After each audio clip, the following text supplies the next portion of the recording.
ये बर्बर, ये किताबी मजहब जो पैदा होते हैं, पैगंबर पैदा होता है, किताब होती है, और उस किताब के नाम से आप आतंक मचाते हैं।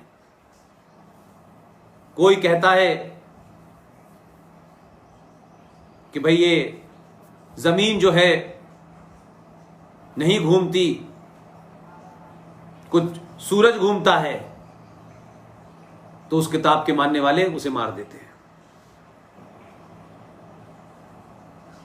ये किताबें कुछ नहीं हैं, ये मजहबी किताबें, ये मजहब जो पैदा होते हैं, ये गिरोह हैं, गिरोह।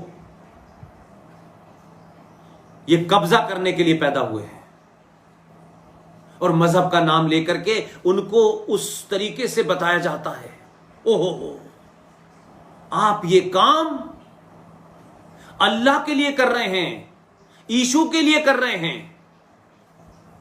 कौन सा ऐसा अल्लाह है जिसने कहा है इंसान को मारो, उसको कन्वर्ट करो, उसका रेप करो? ये सब जायज है।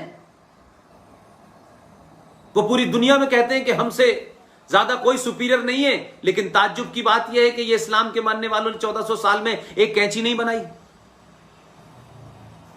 एक सुई नहीं बनाई। और ये इतने एहसान फरामोश हैं कि काफिर की कैंची अगर ना होती तो ये मुसलमान भी ना बन पाते। तो इनका तो अजब अजब मामला है। ये काफिर की सारी चीजों का इस्तेमाल करेंगे और चाहेंगे कि कोविड के बीच में जल्दी से अल्लाह सब कुछ ठीक कर दे, ताकि हमारे बच्चों की शादियां हो, जलसे करें, जुलूस निकालें, मस्जिद में जाके नमाज पढ़ें, और जब काफिर कोविड की दवा निकाल देगा उसे खाएं, और फिर मस्जिद में जाके कहेंगे अल्लाह इन काफिरों को खत्म कर। कमाल के लोग हैं, कमाल का मजहब है भाई। लिहाजा भारत का युवा, ये जो माइनॉरिटी कमीशन है, जो अरबों खरबों रुपया इसमें जा रहा है, आपका बच्चा पढ़ता है तो एक विश्वविद्यालय है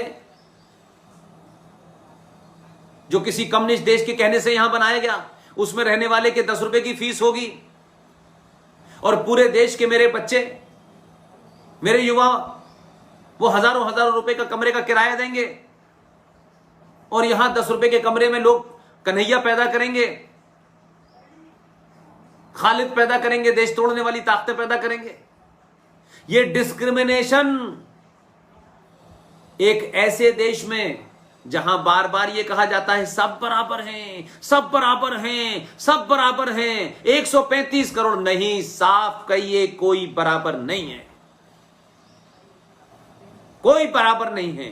बराबरी के चादर में इस देश के तोड़ने वाले मजहबों को आप ताकत दे रहे हैं।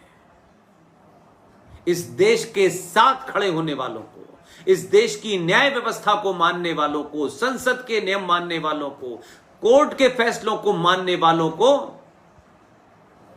आप कमजोर कर रहे हैं। और यही वजह है कि आज देश काले कोट से ज्यादा चौराहे पर जो फैसले हो रहे हैं, ये देश उसको फूल माला चढ़ा रहा है, ये देश ताली पीट रहा है। और इस देश के मीडिया को भी आपने वहां तक ले गए हैं कि आज मीडिया में आने वाले गेस्ट भी कहते हैं कि यही रास्ता है। ये अपनी न्याय प्रणाली के प्रति, इस देश के कानून संविधान के प्रति इतनी निराशा बहुसंख्यक समाज में पैदा न हो जाए कि अगर 5-10% लोग भटक गए तो अनारकी होगी इस देश में और कुछ नहीं होगा। लेकिन क्योंकि वो 90% समझते हैं कि ये देश हमारा है, सत्ताओं पे पिछले 70 सालों में ऐसे दलाल बैठे जिन्होंने इस राष्ट्र को कमजोर किया, अपनी पार्टी और अपनी विचारधारा को मजबूत किया, सत्ता में रहे, सत्ता में लोगों को बांटा, खुद खाया और पिया चले गए। इसलिए मैं कहता हूं ये माइनॉरिटी कमीशन, राज्यों में माइनॉरिटी कमीशन, आप जब सब जाएं गूगल पे चेक करें कि 93 से इसका बजट कितना बढ़ गया है। और आपने एक माइनॉरिटी इंस्टीट्यूशन की भी दुकान अलग से खोल रखी है, उसमें भी करोड़ों रुपया जा रहा है। और जहां से अफजल गुरु पैदा होता है, मूसा पैदा होता है, दुजाना पैदा होता है, करीम टुंडा पैदा होता है, उन मदरसों को भी अलग से आप पैसा दे रहे हैं। कौन सी ऐसी पढ़ाई है जो मदरसों में पढ़ने वाली है जो हमें नहीं पढ़नी चाहिए? क्या शिक्षा का समान अधिकार, क्या समान शिक्षा पूरे देश में नहीं लागू होनी चाहिए? जो अटल बिहारी वाजपेयी के जमाने वेंकट चलैया आयोग बना था, उस वेंकट चलैया आयोग की यह सिफारिश है कि पूरे देश में शिक्षा एक ही होगी, सिर्फ उसमें इतना ही फर्क होगा कि वो तमिलनाडु में होगी तो तमिल भाषा में होगी, बंगाल में होगी तो बंगाली भाषा में होगी, लेकिन इतिहास एक सा होगा। नहीं किया आपने, क्योंकि आप इस देश की एक रूपता को नहीं बनाना चाहते, क्योंकि जैसे अंग्रेजों ने राज किया, क्योंकि अंग्रेज ही तो आपकी पार्टी का फाउंडर था, उस पार्टी का फाउंडर ही अंग्रेज था भाई। जो पार्टी सत्ता में है, जिसके वंशज आज जो है गली, वही तो है। तो आपने भी रूल करने का तरीका वही समझा। 2014 में आपने कहा जैन को भी अल्पसंख्यकों में कर दो, और हिंदू धर्म को और हिंदू सोसाइटी को डाइवर्ट करो। फिर आपने कहा जाटों को भी अलग कर दो। फिर कर्नाटक का चुनाव हुआ तो आपने लिंगायत की बात शुरू कर दी, वहां उनको भी अलग कर दो, भाषा पे अलग कर दो, इलाके पे अलग कर दो। अलग करते करते देश ने आपको अलग थलग कर दिया है।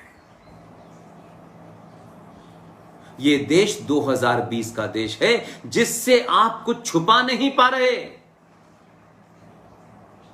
जब तक एक तरफा नैरेटिव था तो यह देश जैसा दिल चाहे वैसा चलाया, वीर सावरकर के बारे में खूब झूठ फैलाया, और इस देश को में ऐसे 30-35 करोड़ हैं जिहादी जो उस झूठ को इसलिए चलाए रखना चाहते हैं क्योंकि उस झूठ के कारण उनकी वो सच्चाई पता ना चले। मौलाना आजाद जैसे फ्रॉड के बारे में बात ना हो, फखरुद्दीन अली अहमद जैसे फ्रॉड के बारे में बात ऐसा ना हो, और जो प्रोफेसर नूरुल हसन था, जिस मक्कार ने इस देश का इतिहास लिखवाने के लिए जो कमेटियां बनाई, उनके बारे में चर्चा ना हो। इनको इधर ही रखो फंसा करके। लिहाजा 2020 के भारत में जो इस नई चेतना का मैं माहौल देख रहा हूं, आज भी बॉम्बे के एक बहुत बड़े रेडियो जॉकी ने मुझे फोन किया, कई लोगों से उन्होंने मेरी वार्ता कराई। ये जो करिश्मा भोसले ने किया है, ये इसी चेतना के कारण है। जितनी समाज में लोगों को जगा दोगे, किसी के खिलाफ नहीं ना, संविधान के खिलाफ जो भी षड्यंत्र हुए हैं, उन षड्यंत्रों को उजागर करना किसी के खिलाफ नहीं है, किसी सत्ता के खिलाफ नहीं है। इसलिए व्यवस्था बदलने की लड़ाई लड़ी जाए। सत्ताएं बदलते रहे हैं, सत्ताएं आई हैं जाएंगी, राष्ट्र परमानेंट है, राष्ट्र रहेगा तो सत्ता है। अगर राष्ट्र ही नहीं रहेगा तो राज किस पे करेंगे? हमने 70 सालों में आम आदमी की पूरी सोच है वो राज सत्ता के, इसलिए राज सत्ता को मजबूती से बिठाइए, उनको चाट दीजिए कि हम आपको वोट इसलिए देते हैं। हम निजी तौर पे, हमारा कोई एजेंडा नहीं है। जो आपने शुरुआत की है 2014 से, धीरे धीरे इन सरकारों में भी और मजबूती आएगी। जो भी लोग आएंगे वो दोबारा से वापस नहीं लौट पाएंगे। उनको समझ में आ गया कि 90 करोड़ सनातनी जागृत हो गया है, हम कोई बात बांटने की करेंगे तो ये हमारी सरकार बांट देगा। ये डर पैदा कीजिए सरकारों के अंदर कि सरकार हमने बनाई है, हमने रुपया भी दिया, पैसा भी दिया, नारे भी लगाए, पोस्टर भी लगाए, सब कुछ किया, अपने लिए नहीं कुछ मांगा। निजी तौर पे कोई स्वार्थ नहीं है। जो राष्ट्र के मुद्दे हैं उन्हें बचाइए, उन्हें बताइए। शिक्षा बदलिए, इतिहास बदलिए, और ताकत रहती है जब तक बदलिए। लंबा लंबा प्लान करेंगे, सत्ताओं का पता नहीं होता कि कब चली जाएं। सत्ता परमानेंट नहीं है, लेकिन हम ऐसा मजबूर कर देंगे कि बनाए हुए जो पिछले 5-6 साल में आपने माहौल बनाया है, इसको जो तोड़ने की कोशिश करेगा, जो राष्ट्रवादियों को कमजोर करने की कोशिश करेगा, जो सनातन के खिलाफ कुचक्र करेगा, जो काशी के मंदिर का उद्धार करेगा, जो मथुरा में नाजायज तरीके से मंदिर तोड़ करके मुस्लिम मुगल बादशाहों के जो यहां नाजायज औलादें रहती हैं, जिनको बड़ा शौक है अपने आप को बाबर रोड और अकबर रोड रखवाने का, औरंगजेब रखवाने का, उन ताकतों को कमजोर कीजिए। दिल्ली की सड़कों पर एक भी ऐसा आक्रांत रहा जिसने भारत के ऊपर हमला किया हो, वो जितने भी अंग्रेज हों वो भी नाम बदले गए। क्या कनॉट प्लेस का नाम नहीं बदला गया? तो आज नाम बदलने में क्या प्रॉब्लम है? अगर आप ये कहते हैं कि सत्ताओं में जो लोग आते हैं वही तय करते हैं, तो क्या तो आपने तय किया ही ना। तो 5 साल में एक आदमी प्रधानमंत्री रहा, अपनी माताजी की लाश के से उपजी हुई सहानुभूति से लगा दी, तो वीर सावरकर की क्यों नहीं लगेगी? छत्रपति महाराज शिवराज की क्यों नहीं लगेगी? सुभाष चंद्र बोस की इंडिया गेट पे क्यों नहीं लगनी चाहिए? क्योंकि इन्होंने सत्ता की दलाली नहीं की। आपने झूठा प्रचार किया ताकि लोगों में इनके पुरुषार्थ को कमजोर किया जाए। सावरकर के बारे में आपने अलग अलग किताबें निकाली, उस किताब के माध्यम से आप जनमानस को मूर्ख बनाना चाहते हैं।